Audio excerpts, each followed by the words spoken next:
Le pire drone en 2025, le DJI R2S. Avec son capteur de 1 pouce de 20 millions de pixels, il enregistre en 5,4K en D-Log 10 bits. L'avantage de pouvoir filmer en 5,4K, c'est de pouvoir zoomer dans votre image pour obtenir des effets comme le fameux effet vertigo. Voici un exemple. Il peut tourner en 4K 25, 30, 50 et 60 images par seconde pour des ralentis x2.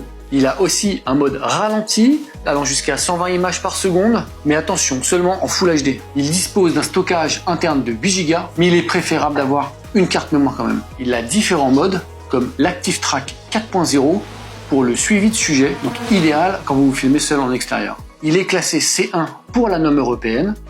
Maintenant, parlons des capteurs. Il en a à l'avant, au-dessus, en dessous, à l'arrière, mais pas sur les côtés. Attention, pour les vols latéraux, restez prudent. Il a 25 minutes de vol en moyenne, pour ma part, suivant les modes utilisés. Petit conseil, et en toute fin de vidéo, un tips très utile. Visionnez jusqu'à la fin pour le voir. Achetez ce drone en pack Flymore Combo. Ça sera toujours un bénéfice pour la suite. Il disposera de 3 batteries à l'intérieur, mais en plus, par rapport à maintenant, des fameux filtres ND. C'est un indispensable maintenant en termes de tarifs. En neuf, vous pouvez le trouver actuellement dans les coûts de 1150 € à peu près. Et en occasion, à 550, 700 € grand maximum.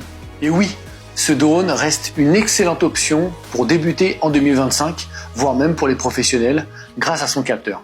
Et voici le dernier tips qui va être très utile.